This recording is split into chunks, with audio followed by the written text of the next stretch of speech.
नमस्कार, मैं हूं पूजा सिंह। रुक करते हैं खबरों की ओर। एमपी सरकार ने जारी की आबकारी नीति पॉलिसी। एमपी के बिना उज्जैन में पूरी तरह से शराबबंदी लागू नहीं होगी। काल भैरव मंदिर में शराबबंदी लागू नहीं होगी।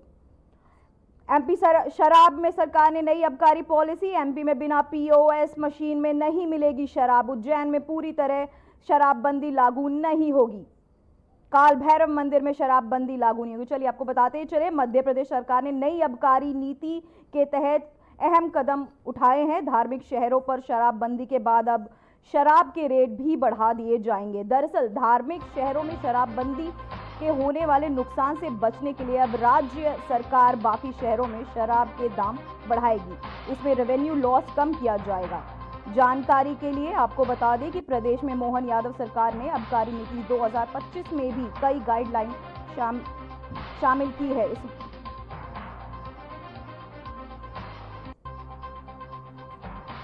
मध्य प्रदेश सरकार ने आबकारी नीति के तहत कई अहम फैसले लिए हैं। धार्मिक शहरों पर शराबबंदी के बाद अब शराब के रेट भी बढ़ा दिए जाएंगे। दरअसल धार्मिक शहरों में शराबबंदी होने से वाले नुकसान से बचने के लिए अब राज्य सरकार बाकी शहरों में शराब के दाम बढ़ाएगी। इससे रेवेन्यू लॉस कम किया जाएगा। जानकारी के आपको बता दें कि प्रदेश की मोहन सरकार ने आबकारी नीति 2025 में और भी कई गाइडलाइन शामिल की है। इस मामले में 1 अप्रैल से 19 धार्मिक और पवित्र क्षेत्रों में शराबबंदी की नोटिफिकेशन जारी कर दिया गया है। वहीं इसके तहत उज्जैन नगर निगम, ओकरवेशन नगर पंचायत, मंडलेश्वर नगर पंचायत, ओरछा नगर पंचायत, महेश्वर नगर पंचायत, दतिया नगर पालिका के अलावा कई ग्राम पंचायत के नाम शामिल है। तो आपको बताते चले, मध्य प्रदेश सरकार ने नई आबकारी नीति के तहत कई अहम फैसले किए हैं। धार्मिक शहरों पर शराबबंदी के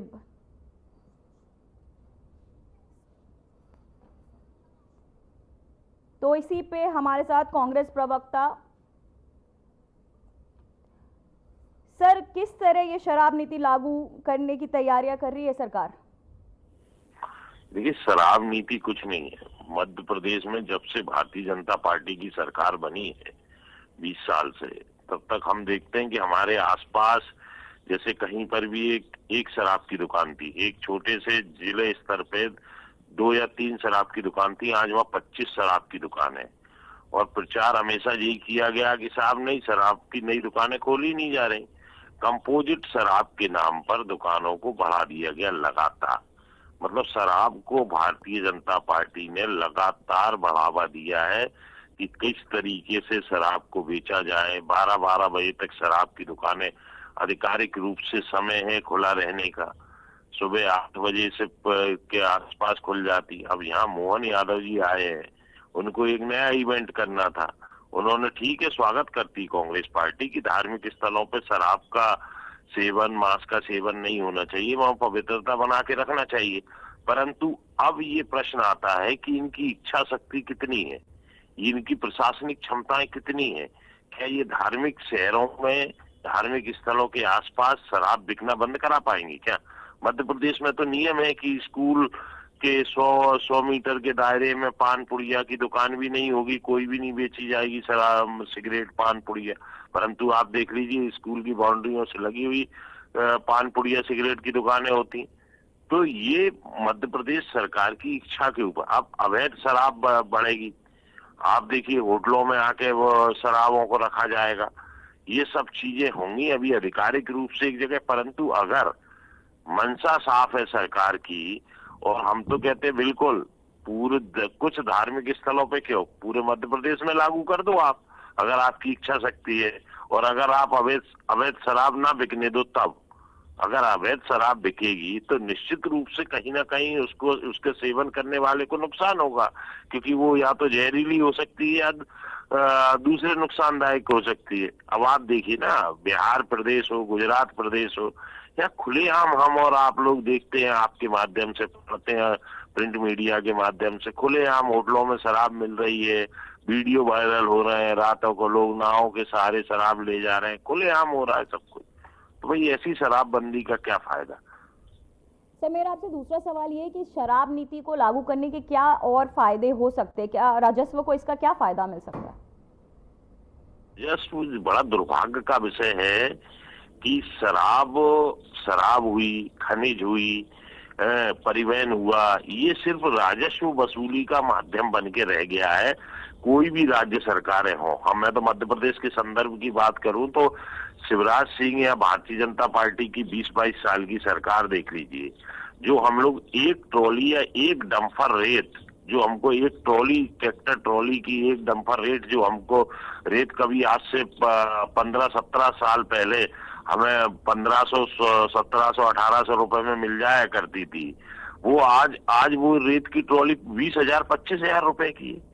आप देखिए क्या हो गया, क्यों, कहां से, क्या रेत कम पड़ गई? नहीं, रेत उखाड़ी जा रही है क्योंकि भारतीय जनता पार्टी के लोगों का आधिपत्य हो गया, उन्होंने उसको लाया। और ऐसा भी नहीं कि सरकार का राजस्व बढ़ाओ माइनिंग के माध्यम से, परंतु माइनिंग के माध्यम से राजस्व नहीं बढ़ता, अवैध खनन चालू हो जाता है।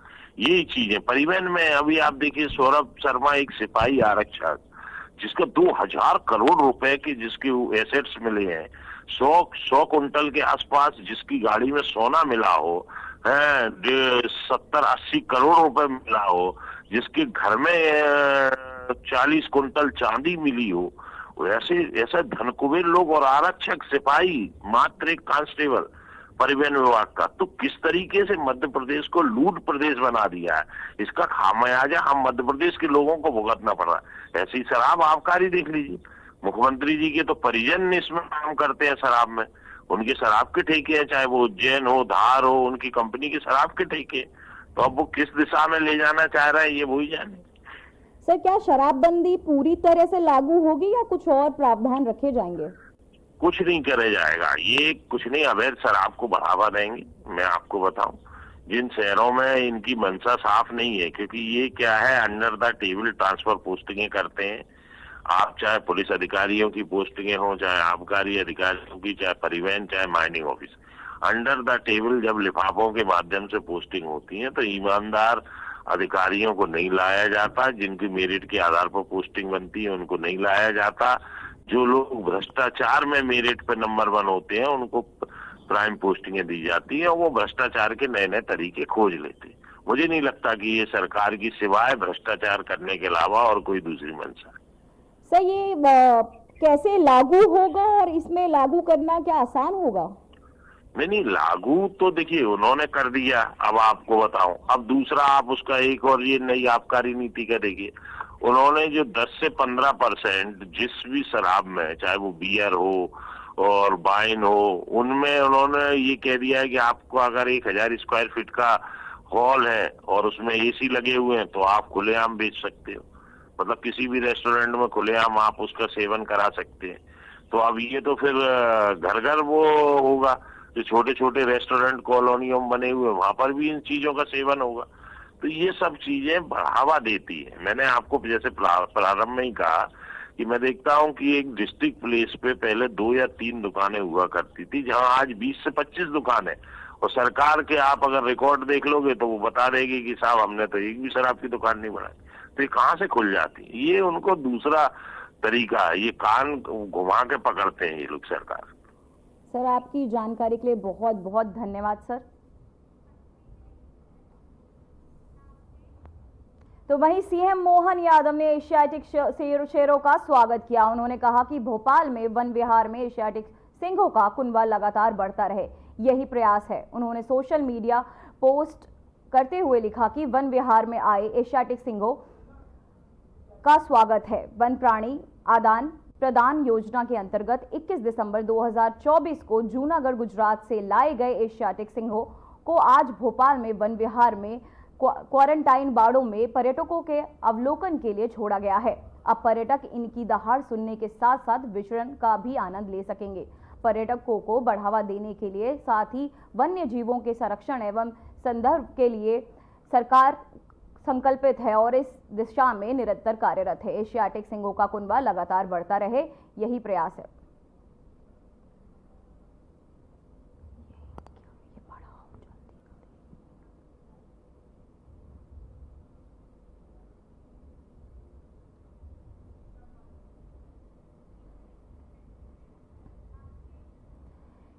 ग्लोबल इन्वेस्टमेंट समिट की तैयारियों को लेकर अपने अंतिम चरण में पहुंच गई है। ये जानकारी सीएम मोहन यादव ने दी। भोपाल जीएसआई को लेकर बोले सीएम मोहन यादव, हमारी टीमें काम पर लगी हुई हैं। इस बात का संतोष है कि ग्लोबल इन्वेस्टर समिट की जो तैयारियां की जा रही है वो तैयारियां आखिरी दौर में पहुंच रही है। हमारी टीमों सब अलग अलग प्रकार से काम कर रही है।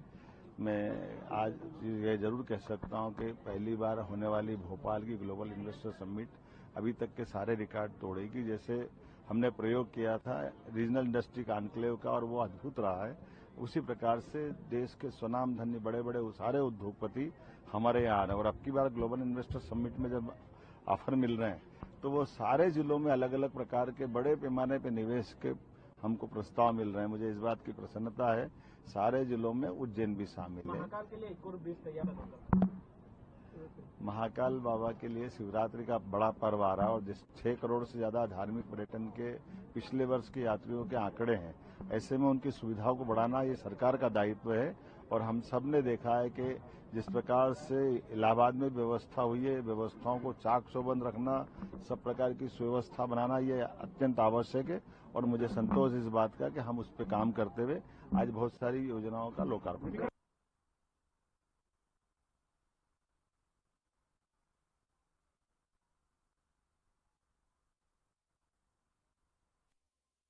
सौरभ शर्मा मामले में नेता प्रतिपक्ष उमंग सिंघार ने प्रेस कॉन्फ्रेंस की। प्रेस कॉन्फ्रेंस के दौरान नेता प्रतिपक्ष सिंघार ने दावा किया है कि उन्होंने कहा कि परिवहन विभाग में एक केंद्रीय मंत्री को 2 करोड़ रुपए महीने में जाते थे। इसके साथ ही उन्होंने मोदी की जीरो टॉलरेंस नीति पर भी तंज कसा और कहा कि सौरभ शर्मा को सरकार बचाना चाहती है। सौरभ शर्मा के घर मिले दस्तावेजों की जांच होनी चाहिए।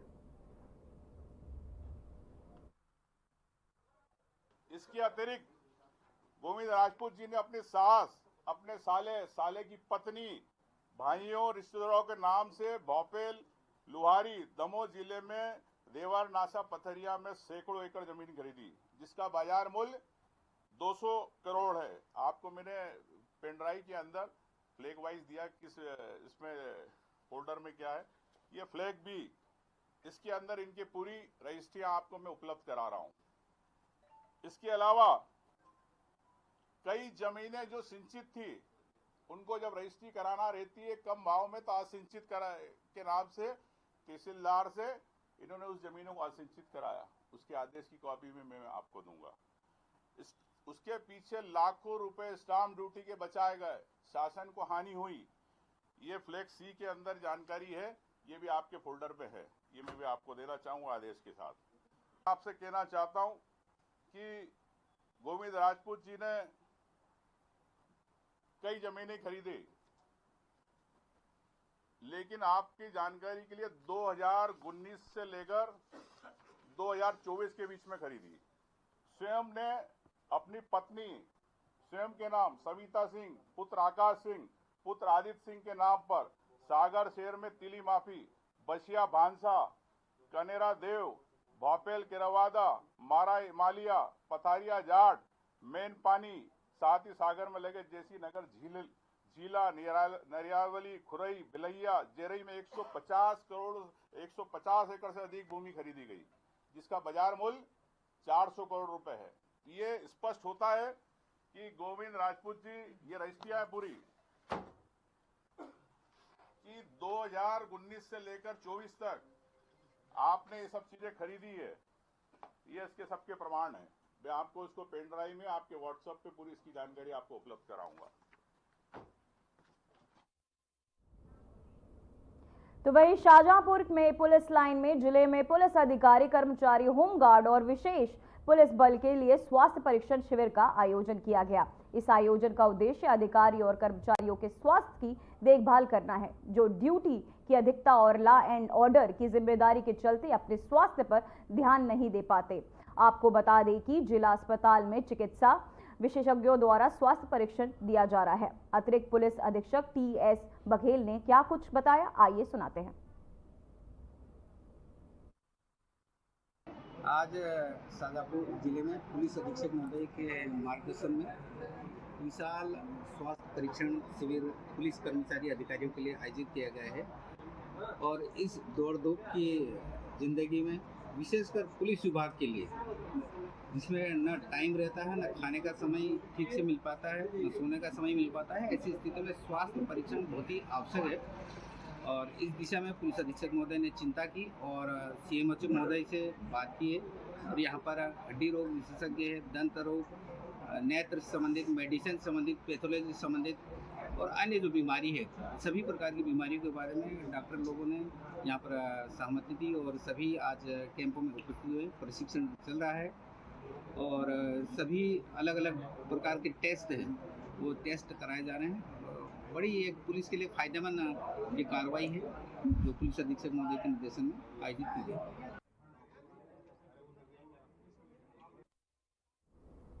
तो वहीं शिवपुरी शहर में पुलिस ने एक बड़ी चोरी का खुलासा करते हुए 5 आरोपियों को गिरफ्तार किया है। हाइट पब्लिक स्कूल के संचालक ने घर में 70 लाख रुपए की चोरी का मामला सामने आया था और जांच का पता चलते ही इस वारदात का मास्टरमाइंड स्कूल का ड्राइवर है। पुलिस अधीक्षक अमन सिंह राठौर के नेतृत्व में गठित विशेष टीम ने जांच के दौरान पाया कि चोरी की वारदात में कुल 11 लोग शामिल थे। पूछताछ में ड्राइवर ने खुलासा किया कि उसने अपने साथी के साथ मिलकर चोरी की योजना बनाई थी।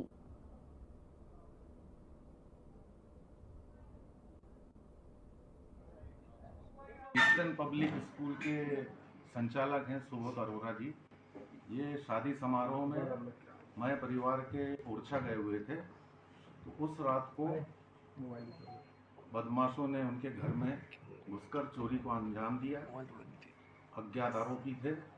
इसके बाद पुलिस ने विवेचना में पता किया कि इनके यहाँ जो स्कूल का बस ड्राइवर था जुझार सिंह, उसका आना जाना वहाँ लगा था। घटना के बाद से वो बगैर बताए वहाँ पहुँचा नहीं था 2 दिन से। इस बात पर जुझार सिंह का पतारशी करते उसको पकड़ा गया।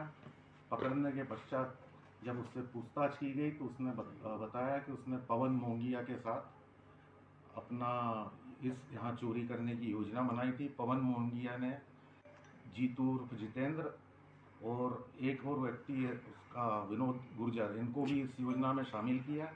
शामिल करने के बाद ये इन लोगों के संपर्क गुना के पारदियों से थे, जो वहाँ से 6 पारदी इन लोगों ने बुलवाने के बाद 2 तारीख को इनने एक्टिवा गाड़ी और 2 मोटरसाइकिलों से उस घर की पूरी रेकी की और रात को आने जाने के लिए एक एम्बुलेंस जो कि कुलदीप सेंगर की थी, कुलदीप तोमर की थी, उससे मांगी गई। उसको पैसे देने का लालच दिया इनने और उससे आने जाने का उपयोग करके इनने घटना को घटित किया। और पवन मोंगिया पर भी एक आबकारी एक्ट का मामला है, अवैध शराब। तो जो फरार हैं, जो पारदी हैं फरार हैं, ये तो क्या मतलब इस तरह की लूटपाट में शामिल रहते हैं कि मतलब कुछ उनका भी रिपोर्ट निकल के आया है क्या? इनका रिकॉर्ड गुना से ले रहे हैं। हमारी टीमें गई हुई हैं अभी गुना। इसमें 3 नामजद भी हो गए हैं पारदी और 3 अन्य हैं। इनके जो नामजद हुए हैं उनको उठा रहे हैं। उसके बाद आगे की विवेचना में अन्य आरोपियों को भी गिरफ्तार किया जाएगा जो इसमें शामिल है।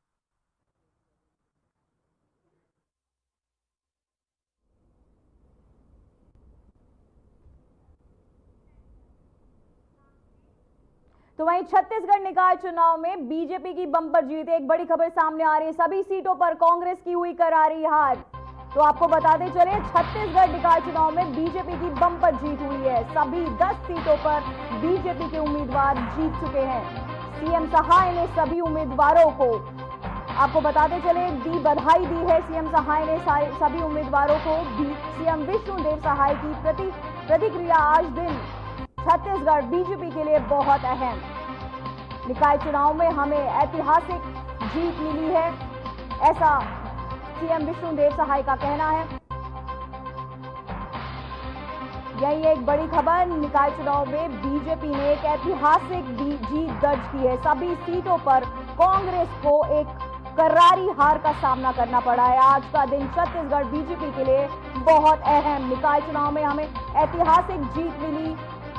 छत्तीसगढ़ निकाय चुनाव में बीजेपी की बम्पर जीत, सभी सीटों पर कांग्रेस की हुई करारी हार। सभी 10 सीटों पर बीजेपी के उम्मीदवार जीते। बहुत अच्छा परिणाम नगरीय निकाय के चुनाव में छत्तीसगढ़ में आया है। मैं पुनः एक बार समस्त छत्तीसगढ़ के मतदाताओं का, जनता का बहुत बहुत आभार व्यक्त करना चाहूँगा, उनको धन्यवाद देना चाहूँगा। उन्होंने भारतीय जनता पार्टी पर, हम लोगों की सरकार पर, हम लोग के 13 महीने में किए गए कामों पर विश्वास जताया है। और मैं पुनः पूरे प्रदेश की जनता को आश्वस्त करना चाहूँगा कि अटल विश्वास पत्र में जो भी हमने वादा किया है, वादा निश्चित रूप से 100% पूरा करेंगे। और पुनः मैं अपने देवतुल्य कार्यकर्ता भाई और बहनों का, हमारे वरिष्ठों का, सबने मिलकर परिश्रम की पराकाष्ठा की, जिसका ऐसा परिणाम आया है, तो उनको भी हम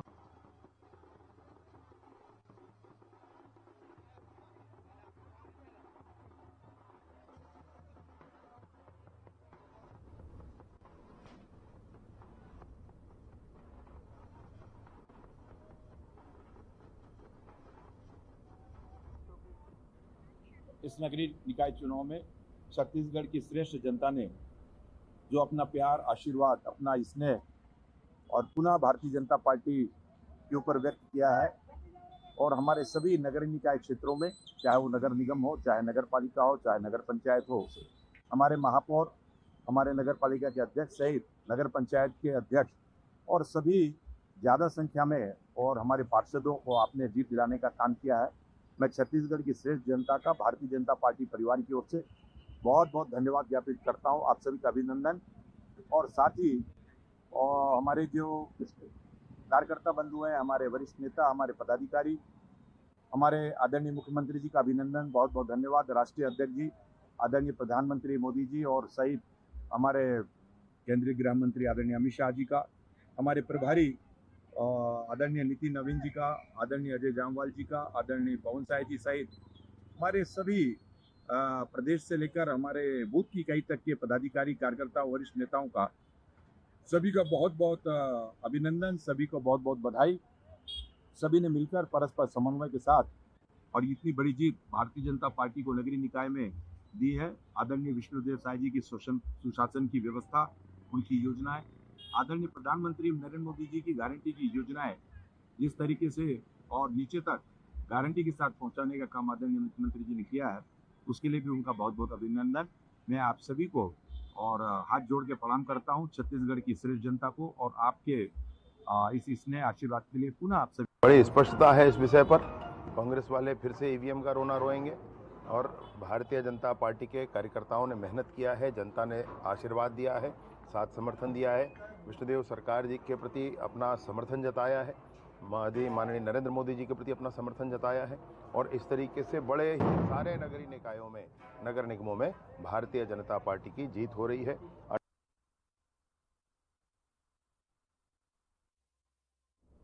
तो वहीं कांकेर नगर निकाय के नतीजे आते ही बीजेपी में खुशी की लहर दौड़ पड़ी है। दरअसल अब तक नगर पालिका में कभी भी बीजेपी ने अपने अध्यक्ष काबिज नहीं कर पाई थी। बता दें कि 21 वार्डों में 11 में बीजेपी जीती और 10 में कांग्रेस के पार्षद विजयी हुए। जहां बीजेपी को 10,309 वोट मिले, वहीं कांग्रेस को 6,592 वोट में ही संतोष करना पड़ा। वहीं आप पार्टी को 147 वोट, निर्दलीय 85 और नोटा से 112 और 4 वोट निरस्त किए गए। कुल मिलकर कुल वोटों की गिनती 77,155 वोट है। साथ ही बता दें कि बीजेपी में अरुण कौशिक अध्यक्ष पद में विजयी हुए हैं।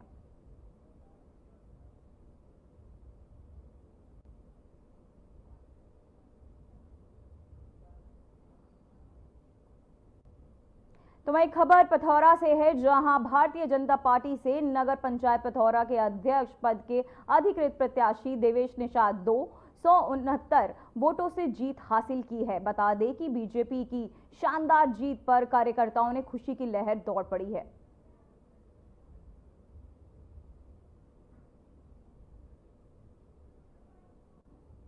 शीर्ष नेतृत्व ने विश्वास किया उतरे। मैं पिथौरा की जनता को बहुत बहुत धन्यवाद देता हूँ, आभार व्यक्त करता हूँ। जिन्होंने मुझ पर 5 साल का जो उनका प्रशासन था, मैं उनके सुख दुख, हर सुख दुख में सहभागी बनने का प्रयास करूंगा और पिथौरा का चहुमुखी विकास हो, ऐसा मेरा ये रहेगा। अभी के लिए खबरों में बस इतना ही। मुझे दीजिए इजाजत। नमस्कार।